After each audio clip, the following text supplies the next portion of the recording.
I'll plug into Just one of those.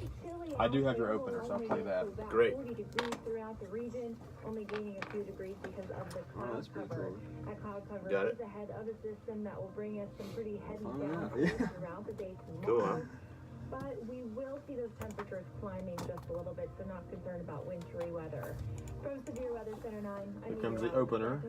What blue button am I supposed to push? Oh, I got it. Oh, you got it. We got it. Really struggling. And I'm Right. looking for help. It's our opener. I've had advice Why is it given to me, staticky? I but wonder. It was confusing and didn't really work. Recovery Talk helps me help a friend. I like it. You can call in and talk about your problem. They offer What's up, Paul? solutions. That's what I was looking for. We got people watching us. My friend Paul from Georgia. Have a problem? Oh, that's cool. No We're a little bit behind in what people can see. Oh, really? Yeah, It's we're- delayed? It's delayed by a couple, like maybe. Recovery Talk. See how I'm All right, here we explaining go. already. 3, 2. Good morning, everyone. Welcome to Recovery Talk, Hope and Help for the Hurting. Recovery Talk is a show about recovery. We get guests on here to talk about their experience, their journey in recovery. And the show is brought to you by a local business here in the Watauga County area called Freedom Auto Tech. Freedom Auto Tech is a local professional shop that exists for the sole purpose of all the proceeds going to fund men's recovery here in High Country through Freedom Farm Ministries. If you got a problem with your vehicle, give them a call, 828-355-4434. That's 828-355-4434. And you're getting your car fixed and you're helping out with a good cause all at the same time. So it's almost a no-brainer if you got a problem with your car. They're ready to get you on the books and do whatever you need done. So give them a call, 828-355-4434. So we got a couple people that are tuning in on Facebook, my brother Paul, and of course my mother. It's a little bit embarrassing to always say my mother's always on, but she just asked if you're Ashton Kutcher. No, it's not. It's I not get that Ashton. all the time. Really? Yeah. Okay. So, anyway, today is a special day. This is the last Thursday of the year, so this is going to round out the year for us, the last show, and we have as a guest with us today my friend Wesley. Now, Wesley's a special guest for me because I met Wesley when I came to the High Country for recovery myself. This February will be 8 years ago is when I came, and I met Wesley, and I've maintained somewhat of a relationship with him throughout the years. But this is just kind of a testimony to anybody that is in the recovery world, or you meet people in recovery. In your journey, in your lifetime, you have these relationships that become very meaningful to you, and this is one of them that's with us on the show today. Just say hi to everybody, Wesley. Good morning. Morning. So Wesley's, we're going to work out his butterflies and nervousness a little bit. You're not too bad though, are you? No, I'm good now. Okay, you're good now. Okay, I feel good. You settled in. Not too much coffee this morning, right? Nah. No. Just Okay. a couple cups. Just a couple cups. Yeah. We got your our other brother that we know from recovery watching on Facebook right now, Jamie. So Jamie, actually your last time helped me get you back here. That's right. We'll get into that part of your story soon, but I think we'll find as we're listening to Wesley's story that he's got a unique. The uniqueness about his story, which I think every story has their own portions of it that are very unique. You'll get to hear, and I'll get to highlight. A guy that if anybody's ever thinking that I can't get recovery because I just grew up in too bad of a situation and I just didn't have enough resources. Actually, Wesley's story speaks out against that, and I think you're a testimony to. You know what? Recovery is just not going to be possible until someone is ready for it. So before we get to that part, Wes, why don't you tell everybody a little bit about your upbringing, your growing up? Where did you grow up? How was your life growing up? How do you remember it? How do you remember your home situation? Just start there for us. All right, so I was born in Greensboro, North Carolina, raised in Greensboro, North Carolina. I had a really good upbringing. I can't think of any complaints that I had. I was raised in church. Played sports most of my life. Had every opportunity any child could have, really. And, I didn't really start using until my college years, like my freshman year in college. And it wasn't because I couldn't blame it on anything that, happened up until then. I had an excellent childhood. I just went to college and kind of let loose, and one thing led to another, and that's basically the story of my life. In a minute. Yeah, in a minute. Yeah. So, I always feel a bit uncomfortable, basically pressing my opinion about someone's, because I don't know deep, family ties or anything like that. But so it's an accurate opinion to say that you had great family life, right? Growing up. Absolutely. And you have 2 siblings. I've got a younger brother and a younger sister. So you're the oldest. I'm the oldest too. So oh, nice. I guess the oldest sometime. Well, you know what? I don't even go there. There is no prescription about what order you're born in and when you can get in trouble. Actually, if you ever do any kind of study about addiction, you'll see you can't put it in a box. It affects people of all stages in life, all spectrums of life and whatnot. So. But anyway, yeah. So I've met your parents. I've probably talked to your dad more than your mom. Only met your mom a few times, but I mean, nicest people. Some of the nicest people I ever met. My dad's the most patient, loving. So is my mom. But they were excellent examples of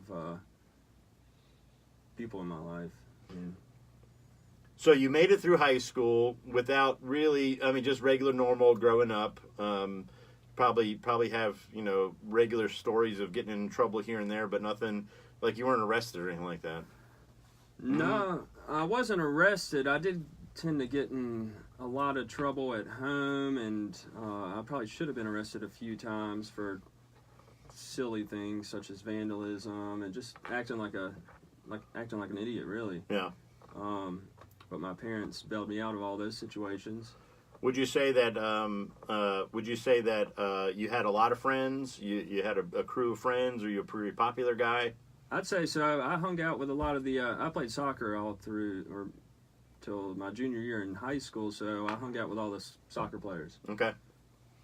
So off to college after a pretty what you would call normal, childhood upbringing, high school, graduated high school. Yeah. Okay, graduated high school. How'd you do in school? I made it through it. I didn't do that great. I had a problem going to class. Did you? Yeah. Did you find yourself bored? Yeah, and Yeah. I'd like to work a lot, and that started at an early age. I got that from my grandpa, so I would literally skip school and go mow yards and work. I thought that was more important than going to class. Yeah, I think you had that one backwards. Yeah, So- I did. Yeah, So, I did. okay, so off to college, my friend. Where did we go to school? My freshman year, I went to Western Carolina, and I actually did pretty good my freshman year. I was dating a girl who I dated most of my high school career, and I think I did good the first year. I started smoking weed and drinking towards the end of that year, so my freshman year. Your freshman year? Yeah, and I want to go back. I initially think I started or smoked pot and drank in high school, but it never got out of control. Okay. So would you say when you're saying at the end of freshman year, would you say it started to kind of get out of control a little bit? Absolutely. Not a little bit. No, I went from Full stamp of out of control. Oh yeah. Okay. Yeah. We got a couple more people that have joined us. You remember Brian Brubaker? Yeah. Yeah, he's watching. Hey, Bri. We got my sister and Crystal down in, I believe Hickory is watching. Okay. So freshman year, did the girl stick around? She did. Let's see. She stuck around. She ended up transferring to UNC Wilmington. I transferred to NC State. So the separation there ended up causing some problems, but we tried to work things out. Okay. But once I moved, I had got my own place in Raleigh, and that was really not a good idea for me. I had a lot of buddies down there, and I started drinking very heavily, basically every day. This is still freshman year, or this would be my sophomore year? Yeah. Started drinking every single day. How did school go then? It didn't go at all. I'm trying to think. I think I went to 3 classes that first semester. 3 classes, like, I just went 3 times. And they put me on probation, told me if I forget what GPA I had to meet, but anyways, I never went back to class the second semester, so they kicked me out a couple weeks into it. And that's when my family realized, something's not right with Wesley. So did they intervene? They knew something was wrong. They did. They made me, I had to break my lease, and I moved back to Greensboro in with my parents, and that's when I went to my first treatment center. Okay. And I was, How old are you in your sophomore in college? Like 19. 19. 20? Yep. 19. And your first experience at a treatment was intervention through your parents. You were messing up real bad in college, and where did you go? I went to a program in Greensboro called Insight. It was just an IOP, intensive outpatient place. Okay, yeah. Not everybody listening and watching knows all the recovery lingo, but an IOP is called an intensive outpatient treatment. What does that consist of for us? You don't live there. You live at home or wherever you're staying, and you go in for a group I think it was 4 hours a day, 3-4 hours a day. Mm-hmm. And that was really it. I mean, there wasn't much to it. There was a bunch of, I was probably one of the older people there. I think they were like from 12-year-olds all the way up to like 19, 20-year-olds. 12-year-olds. Yeah, it was crazy. That must have messed with your head being 19, 20 in a room with 12-year-olds. Yeah, it was weird. I actually was having to pick one of the guys there. We would go pick him up from like I guess it was middle school. At the end of whenever we got out of school, we'd go pick him up and take him in a group. That's kind of weird. What were you doing? Were you working during this time, or were you kind of just going to the IOP, or? I was just going to the IOP and living at home with my parents, so not really doing anything. So wasn't sober. You weren't sober while you were going? Oh, no. Were they testing you? No, they never drug tested us, and my outpatient counselor was using with some of us. Oh, okay. So it was a joke. Not a very good intensive. I hope they didn't cost a lot of money to go to. So we're coming up on a break. You're 20 years old, intensive outpatient that you're actually using with counselors at this point, and you're picking up 12-year-olds from middle school in Greensboro. So interesting first experience in recovery. Just want to say hi to a couple people that are watching. Christy Gauger down in Palm Beach County, and Margaret here in Boone. We'll be back here in just a minute. Stick with us. Okay, good. You're doing great. Really? Yeah, you're doing great. I don't know where to look. Do I look at that or just? Oh, it doesn't matter, man. People are watching that on Facebook. It's live right now. Oh gosh. So, I'll watch what I say. So. Nice. Okay. And I didn't know if they were looking at this or that. I'm watching because some people are saying things, and I'm able to see who's watching. Oh, cool. So, yeah, Christy's down. She's from my home church. She's hearing me say this right now. There's Jamie saying it costs a ton of... Oh, yeah, I forgot to say Rachel. Sorry. Uh-oh. Rachel.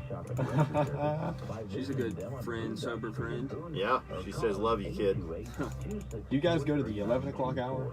Is it a 30-minute show? No, 11:30. 11:30? Okay. I was thinking that was right, but there's some stuff in here I gotta cut. So we got a whole hour. Yeah, well... Wow, 45 minutes. Yeah, we're good into it. My sister... Is my mom on Look, we got people saying right now, no cussing. Oh. Did I? What's that? I didn't cuss it. No. Usually we got Mike in here, and Think Village Jewelers would have Mike, during this time right now, the radio is not on. So the only thing is on is Facebook. So Mike knows that. He's been doing this for like 40 years. Right. That nobody can hear him because the mics are off. But he doesn't realize there's people watching on Facebook. So he just lets it fly. And I'm sorry to all you guys that watch. But Mike's it's kind of, I'm stuck. Right. I'm gonna ask him, but Turn it down a little bit. turn it down. You like Toby Mac? What's that? Toby Mac? You like? Oh yeah, sure. I'll play him coming back in. Oh nice. Brian's all the way from in Iowa, so this show is going all the way to Iowa right Nationwide. now. Nationwide, buddy. We got South Florida, we got Georgia, we got Iowa. So I'm excited to tell you about the Jeep celebration. we got someone calling in. Right now is a great time to come look at It's kind of unique. What is that? WATA. was just It's someone redesigned and calling has been greatly improved. And with fleet specials for $239 a month, now's a great time. Come see us today or shop us online at rossauto.com. Ross has got the trucks. Robin is not in right now. Oh, it's not for us. National. Let me take a message for her? Maybe call this number.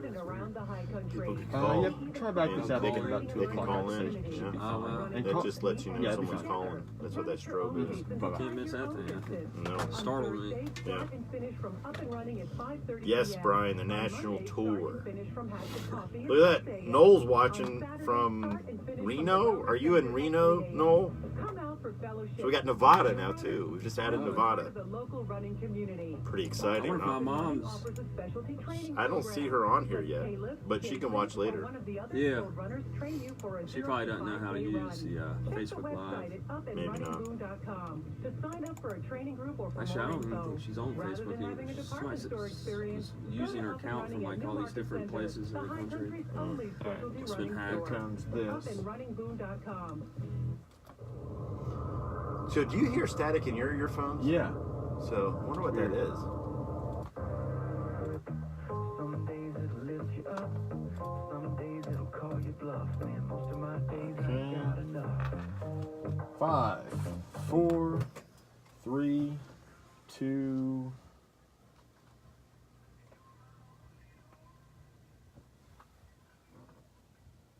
All right, we're back with the Recovery Talk. We got our friend Wes Worsham here joining us today. Recovery Talk is a show that brings hope and help for the hurting, and it's brought to you by Freedom Auto Tech. Freedom Auto Tech is an auto shop right here in Watauga County, and it's a professional shop, and the sole purpose of the shop is to bring people good work on their vehicles, good professional work on their vehicles, while at the same time helping support men's recovery here in High Country through the ministry of Freedom Farm Ministries. Freedom Farm has affected the lives of thousands of men, 2 of them as of that are sitting here talking to you right now. Anyway, we're back with I'm sorry, let me give the number for Freedom Auto Tech is 828-355-4434. That's 828-355-4434. Give Freedom Auto Tech a call, and they will fix you right up if you got something wrong with your car. And just know that you're getting good work done while helping out a good cause at the same time. I mean, that's a no-brainer, isn't it, if you got a problem with your car? Absolutely. I'm going to take mine up there. There you go. We'll fix you right up. We've got a couple more people that have joined us, Josh Shoemaker and Patty Townsend. Hey guys. But anyway, back to your story, man. So I actually had never heard that part of your story. Intensive IOP, intensive outpatient treatment, probably expensive, in Greensboro. You're picking up 12-year-olds from middle school, bringing them with you 4 days a week, but you're using with counselors, and you're using the whole time. Yeah. So yeah, I think you probably learned didn't work. zilch. Right. Right. Well, the only thing I did learn was, and I think this may be true for some other people, I went in only dabbling, smoking weed, drinking, and I learned about all these other substances out there people abuse, and it piqued my interest being an addict. So I left, and it almost made me progress further in my addiction than it helped. Yeah, I mean, actually, that I've heard that, many times, and people associate that with going to prison too. Like, I went to prison and I had a bachelor's degree in crime and I came out with a PhD. Right. It's kind of like same thing. I had a high school diploma in drug abuse, and after my intensive outpatient treatment, I came out with a doctorate. With a doctorate. There you go. So, I mean, it's sad that we laugh about these types of things, but this is the world of recovery a lot of times, right? Absolutely. Okay, so what happened next, my friend? Did you graduate? Did you get a certificate? No, I was. I'm trying to. What happened was, I think I ended up stealing. My parents had taken my car, so I stole that back and stole like $7,000 from them, and went on some sort of binge, I'd say. I don't remember. I remember bits and pieces of it, but it maybe lasted a week. And my parents gave me an ultimatum and said, "You can leave our house, or you're going to go to Insight in Atlanta, Georgia." So it's the same program, just a different location. And this was, forget what it was, IOP, but we also lived in a house they owned. So it was kind of like a hybrid IOP. Right. You lived there, but you weren't officially in an inpatient. Right. It was, we just lived in a house, a group of us, co-ed housing, and... Co-ed? Yeah, that never works. I bet you that was healthy. Yeah, it was not. No. So, I'm just curious, as someone hearing the story, and did you happen to tell your parents that, like, the Insight in Greensboro was really bad? Like, you were using the whole time, they weren't testing you, and you were using with a counselor, or the counselor was using with people? Did they know any of that kind of information? I don't think they knew about the counselor until I had gotten down to Atlanta, and towards the end of that, I had to... My whole family came down there, and I made amends to them, like, in group, which was pretty intense, but I think that's when I told them. They knew I was using, and I guess they were hoping that maybe I would stop and things would have...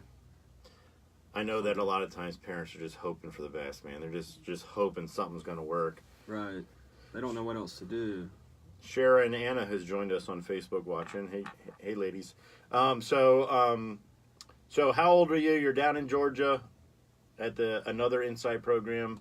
I think I was still 20 because that was only a 3-month-long program. Okay. And I made it through that, and I had the option of staying down in Atlanta, which I hate. I was not happy down there, so I moved back up to Greensboro and moved in with some guys that were in the Insight program here in Greensboro. Okay. So. And then what happened next? Did you go back to college? No, I started working at Auto Bell Car Wash, and that I only stayed at that house with those guys for maybe a few months, and linked up with one of my good buddies, Josh, who I've known all my life, and we got a place together, and it was downhill after that. Okay, so back downhill again after another Insight. Then what happens? Let's see. I turned 21 in this apartment with my buddy. We were at this point I'd progressed to pills, a lot of oxys, and I think that's when I started dabbling in the heroin. I had some buddies doing it, just acting like a crazy 21-year-old, and I ended up getting robbed at gunpoint and had a lot of stuff stolen. That shook me up enough to reach out to my parents. They knew I wasn't doing good. I was still working, but they knew things weren't going well for me. I reached out to them, and that's started my trip out to Utah. Okay, so early 20s. A lot of people, I still look back on some of my early, young using days. It's amazing the amount of craziness that we can maintain for some time. Like I could live this completely crazy life and still make it to work and do my job. But once you get older, you stop being able to do that. Yeah, very, very good. It's amazing how things progress. It never gets any better.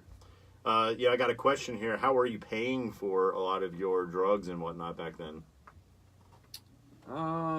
Through working and some illegal activities. Don't want to mention on the air in case the statute of limitations are not run out yet. Okay, so this is a pretty interesting part of your story. This is something I don't think I knew about the Insight stuff. I did know about this. So you go in your early 20s to Utah. Tell our audience what Utah means. Utah was it was a wilderness program, Passages to Recovery, I believe was the name. And it was basically, we met in this real small town of Loa. We stayed at base camp for like a week to acclimate to the elevation and all that, because we were I think we were at like 14,000 feet. Uh-huh. And then they took us out I started in the mountains of Fish Lake Forest, and we hiked down to the desert, but I spent like 85 days in the wilderness, no shower. Like it was rough, but I loved it out there. It was beautiful, and I did really well out there. I did at this point I had done better out there than anywhere else. Well, I mean, there wasn't a lot of access to a lot of not being able to do anything. No, no. One guy, it was based on these Lakota Sioux Indian traditions. So we have like sweat lodges and vision quests where they basically drop me off in the desert by myself with my sleeping bag and a 5-gallon jug of water. I couldn't eat. I was supposed to have visions, I guess, but I was more terrified than anything. Okay. So 80 made days in the wilderness. 80 days. Okay. And what happened after the 80 days in the wilderness? I left there and went straight from there to an aftercare program in Oregon. Okay. North Star. It was connected to this program, or? I think it was owned all by the same company. Okay. And what was the aftercare program like? It was involved a lot of snowboarding and mountain biking, and we'd go to AA meetings at night, and that was about it. I mean, it was really, really nice. Sounds like we had a 5-star vacation. chef. Yeah. Yeah. We had a certain amount of money they'd give us every week, and we had to wake up and go to the gym. It was more of like a luxury vacation. All right, so Wes had the experience of something I've always been jealous of. We don't need to get into how much it was, but it was one of these 5-star recovery resorts, and you're there for a long time.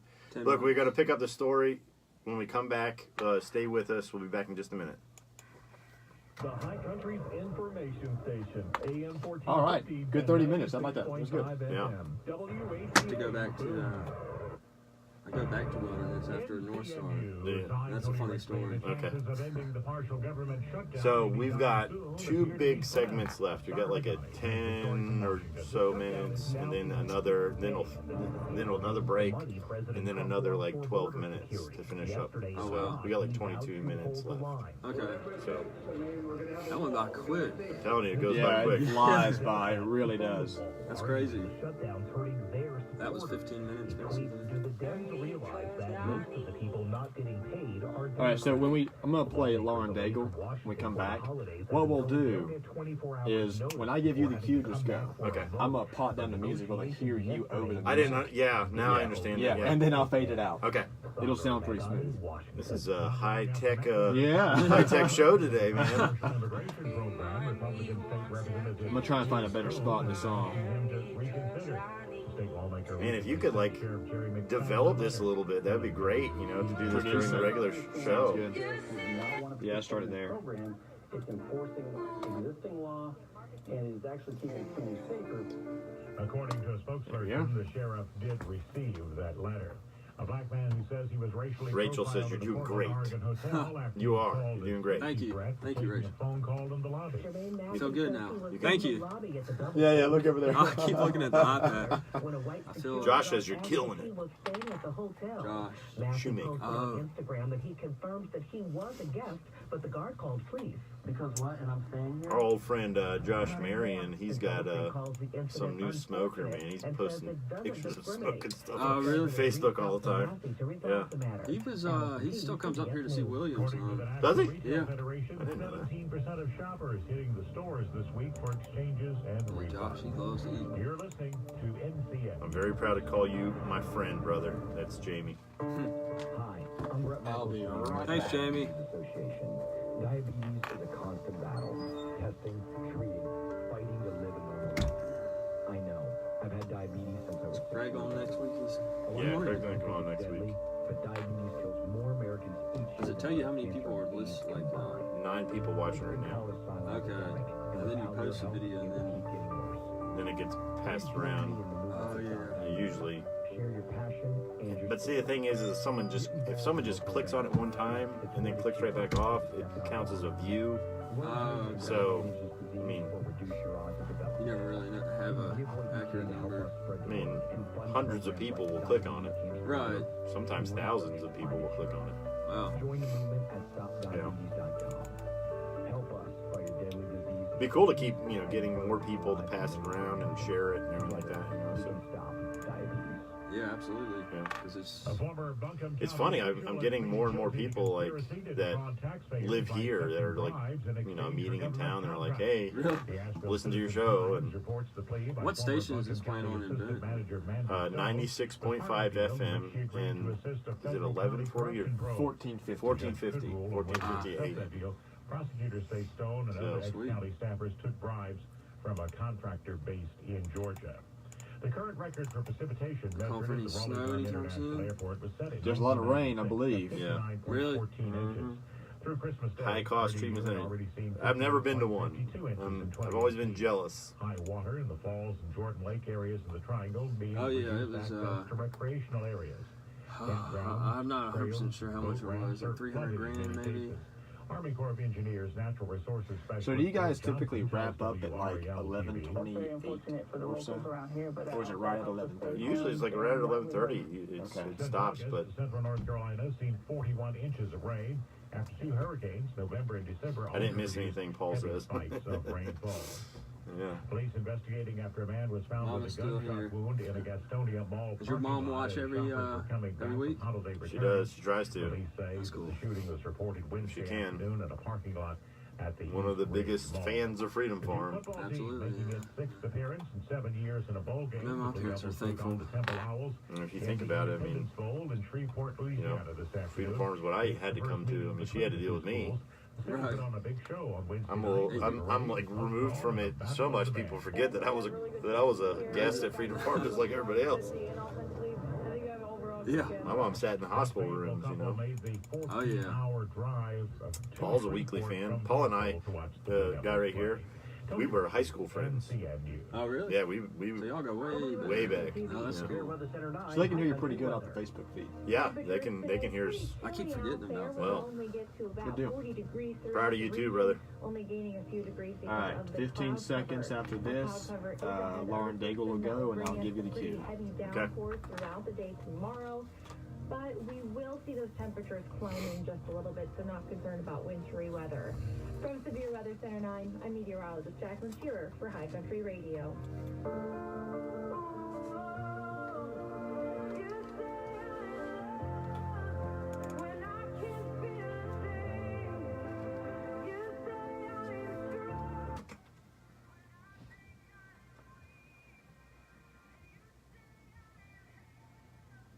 Welcome back to Recovery Talk, Hope and Help for the Hurting. We got Braxton here killing it today, producing the show. Look at the intros and the music. We really appreciate you today, man. Recovery Talk is brought to you by Freedom Auto Tech. Freedom Auto Tech is a local auto shop here in town. It's a professionally run auto shop which exists to not only give you good work on your broken vehicle, but the proceeds go to support men in recovery at Freedom Farm Ministries. Their number, if you got something wrong with your car, is 828-355-4434. That's 828-355-4434. And if you got your car messed up, it's like a no-brainer. You're going to go there, get a good your car fixed well. There's warranty if you buy parts. So it's 2 years, 24,000-mile warranty on the parts. But at the same time as getting your car fixed, you're helping support a ministry. So if your car's messed up, give them a call, 828-355-4434. Wes, so you went from Utah to Oregon. You're on vacation, basically, and we don't need to talk about the financial details. I mean, you can if you want, but this is costing through the nose. I mean, this is expensive. Very expensive. Very, very expensive. I mean, yeah. I'll put it this way. They were my family was like on the very low end of the totem pole. There were people there who were flying in private jets, and they'd go out shopping and spend $30,000-$40,000 on their kids. It was unbelievable. Yeah. So you got the taste of like the top type of recovery. Take you out the woods. I remember I always tell people, like, they gave you like $10,000 worth of camping equipment. They said you get to keep it. Oh yeah. But the place ended up costing it was like $60,000 to sleep in a tent and eat rice and beans. So anyway, it was a perfect business model to make money.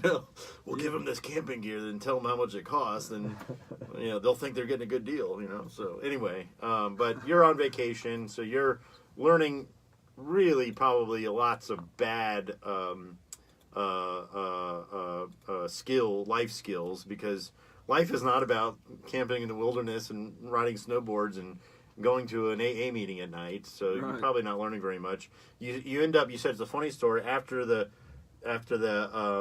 follow up outpatient treatment. What did you call that? The North Star aftercare. You ended up going back to the wilderness. Why? Yeah. What happened?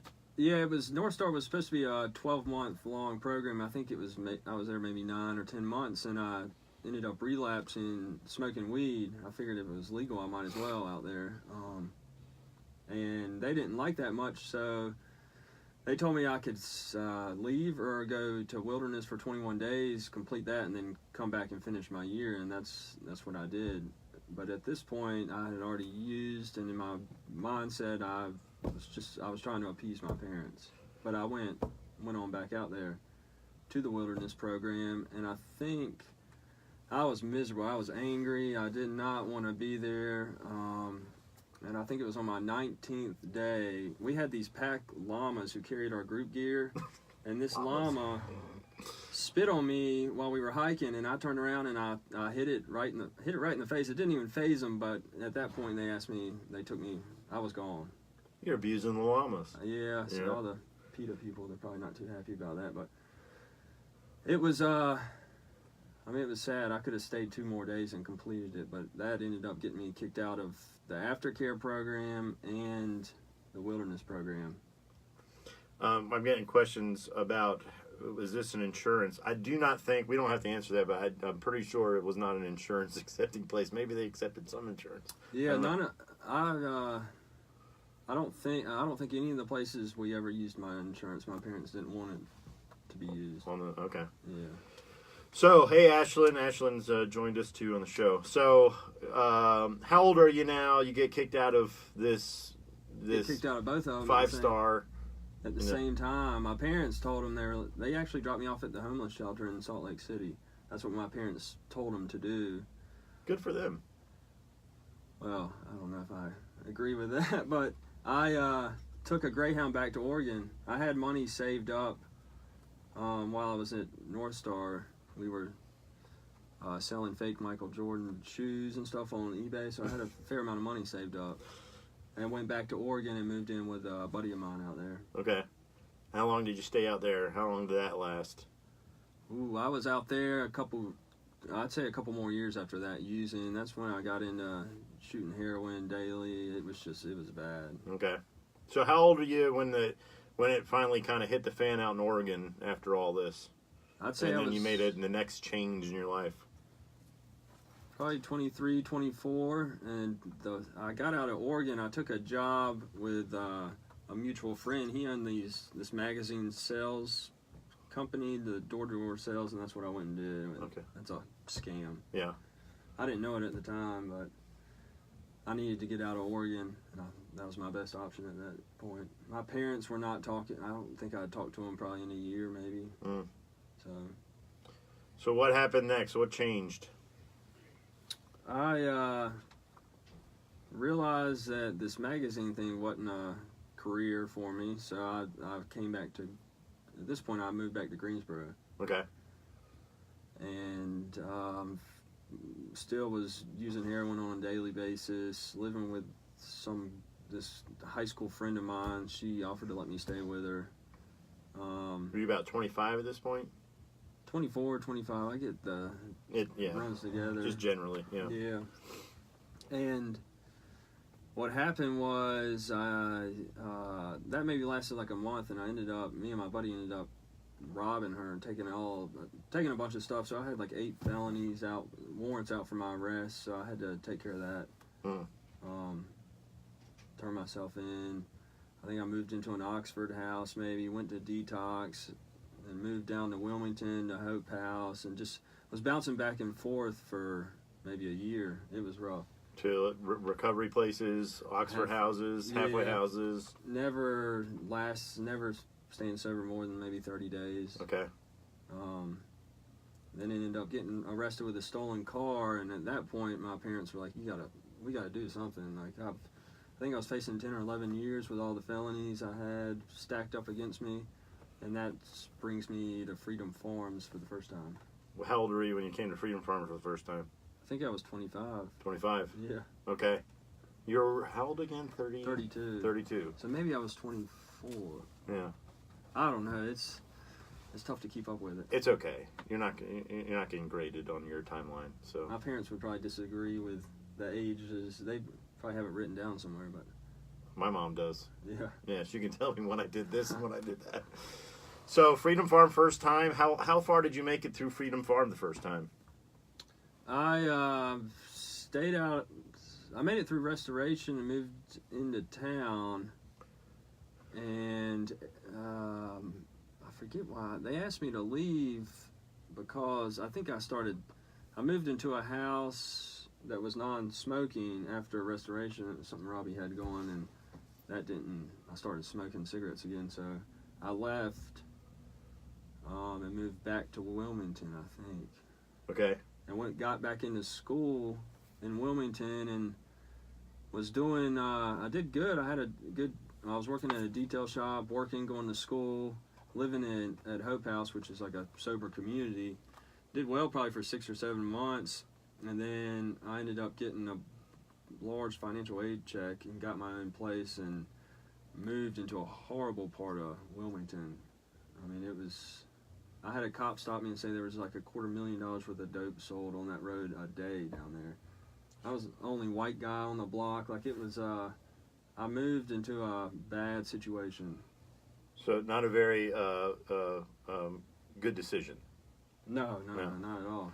So it didn't take long where you were part of that $250,000 a day. Yeah. It took maybe a week. So let me ask you, like, through all these recovery experiences, where do you think your mindset was when it came to you and substance abuse and life in general? I mean, were you, like, convicted about living a certain way, or were you just trying to, like, do enough to appease people around you? I mean, those kind of do you know where your mind was at with all this? I think it depended on what I had going on. Sometimes it was to get... I never believed that I had a problem up until maybe last time I was here, so 5 years ago, maybe 4 years ago. I always knew that my parents were gonna get me out of any trouble I got in, so that the consequences I never thought about the consequences, because I never really had any severe consequences. With all those felonies you're facing, all that stuff. They dismissed every single one of them. I think it's good lawyers and money is what got me off. And being in treatment, that's really the first reason I came up to Freedom Farm, was to look good for the courts. Exactly. Okay. So your story continues on. You just let us know that like the last time you were at Freedom Farm was like 4 years ago. You've been to our program how many times? This is my 4th time. 4th time, and I think I've been here every time you've been here. Probably. Yeah. And I've experienced times with you, and I think I explained to you, you're always that kind of guy. You're pretty quiet, stay to yourself. You're always very interested in getting to work and making money. And the last time you left here, there's been a couple. Didn't you go to Fellowship Hall twice? I went last year just once, but I stayed. So you have a Fellowship Hall stay in all of that too. You know what? We'll pick up with the Fellowship Hall when we come back. We're right here up on a hard break, so just stay with us. We'll come back. You know there's a fantastic thrift store on the 105 bypass. Okay, this is going to be the final go at this one after this commercial. It's amazing how fast it goes quick, doesn't it? Yeah, I feel like you could talk for hours. Yeah, you really could. Yeah. Welcome during business hours, and we'll pick up anything of good quality.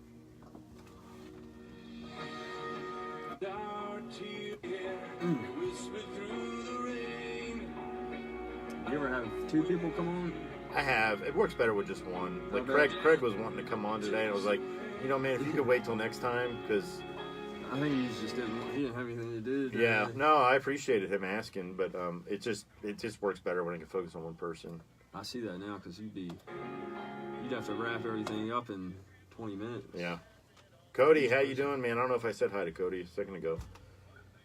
Cody's down in, where's he from? Monroe. Oh, yeah. Remember him? Hold on. Cody, Cody, he was friends with, man, cannot believe I'm forgetting his name right now. He used to work with Mark. He just left here maybe 6 months ago. Maybe a little bit longer. I don't know if I know him. No, not Cody, but the guy that was his friend. I can't believe I forgot his name. He's doing real well. He was just at church the other day.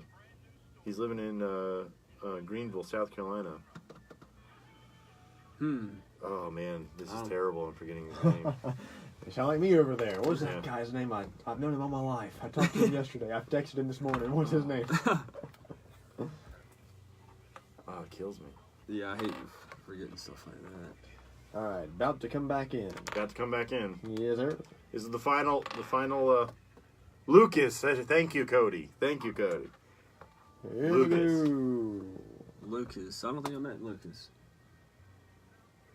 He's been here twice. Okay.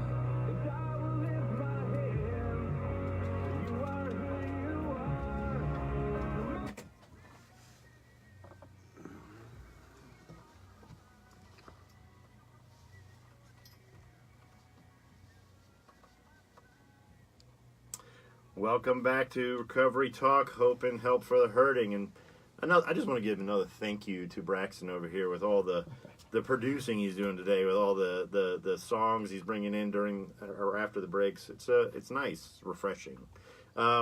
Just want to remind you of our official show sponsor, which is Freedom Auto Tech. Freedom Auto Tech is a local auto shop here.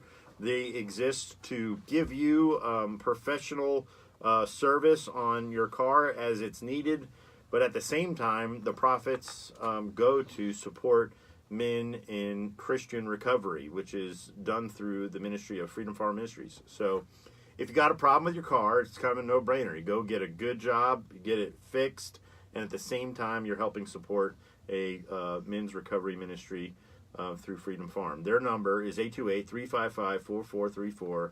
That's 828-355-4434. Freedom Auto Tech. Give them a call. They're ready to fix you up. All right, Wes.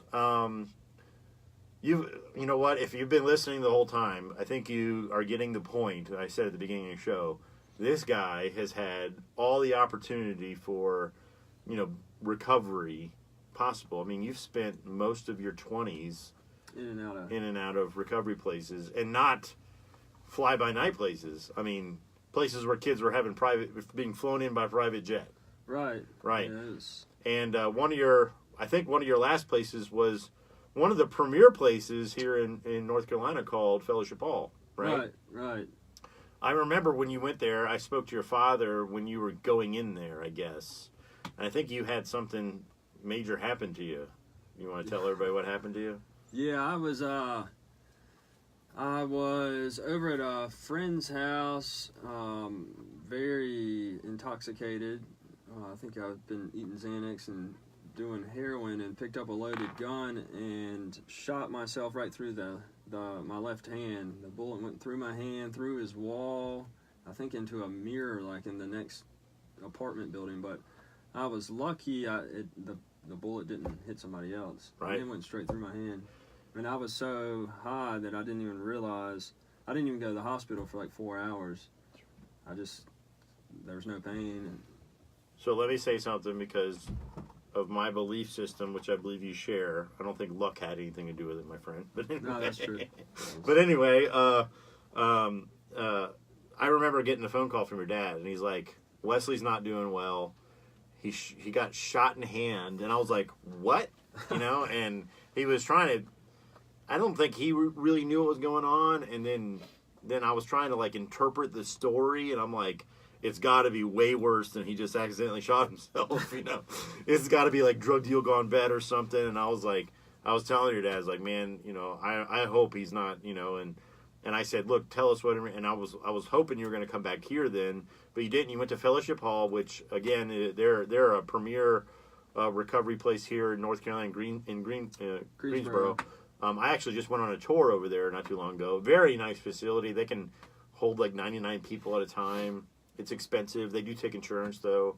I think it's like $16,000 for 28 or 30 days if insurance is paying for it. But if it's 19 if insurance, $16,000 out of pocket if you have to pay for it yourself. And then there's an extended part.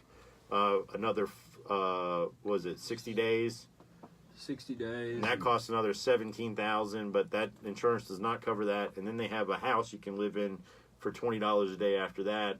But they have I think that they said their ratio is like they have a counselor for every 6 people there. So you're seeing, it's very like, it's a secular place. Even though it says Fellowship Hall, it's a secular place. It's not a Christian place.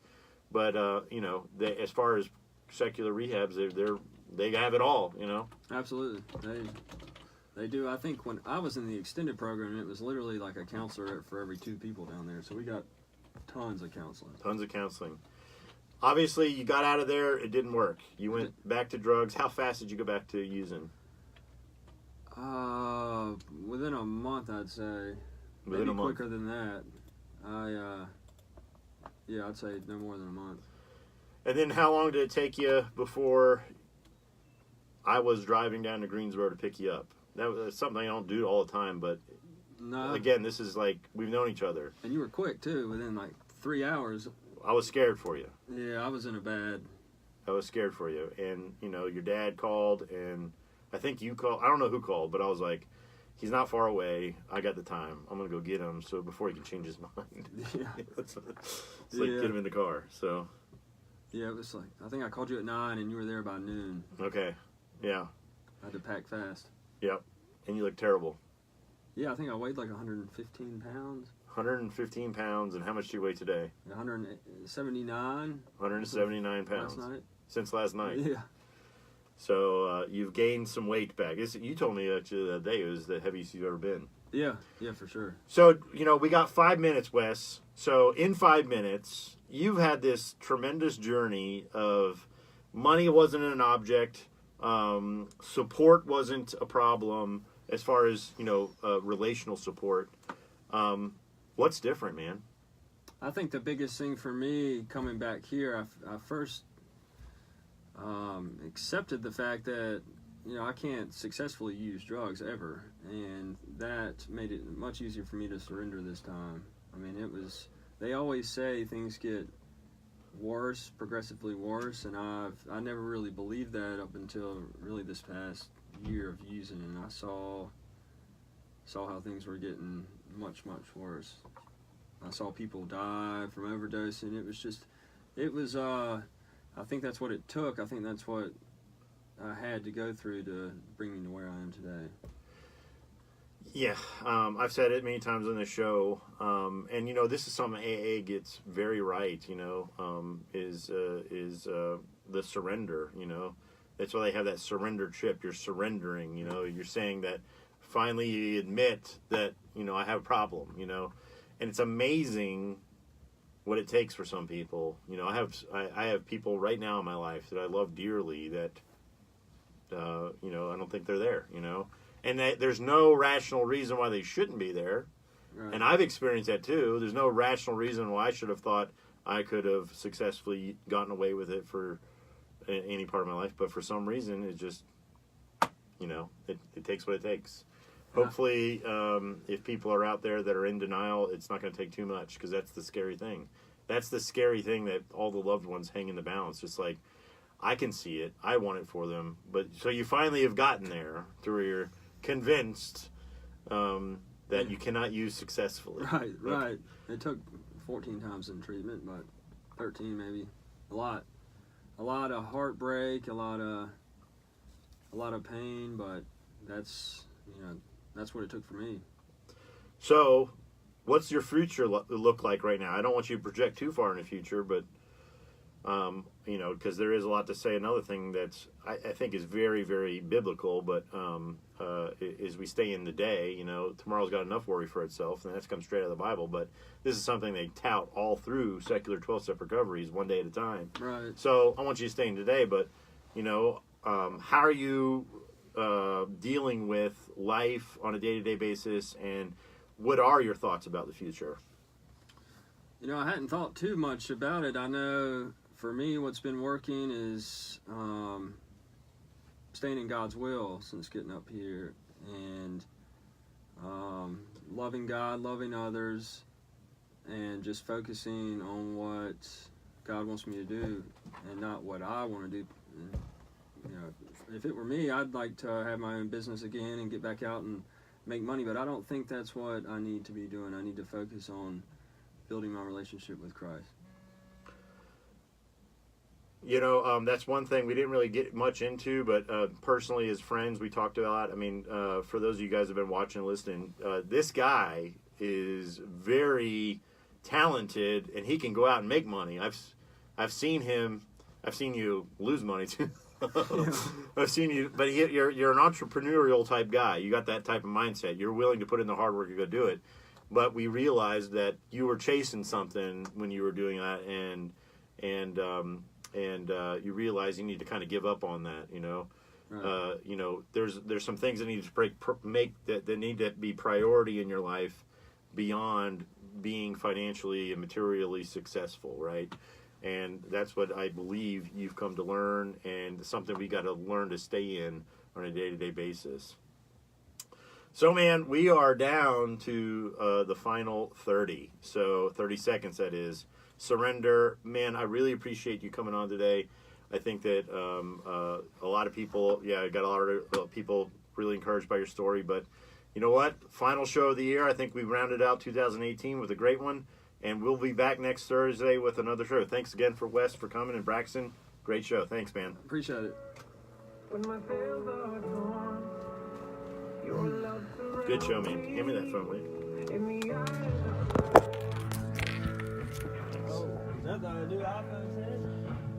It is. It's not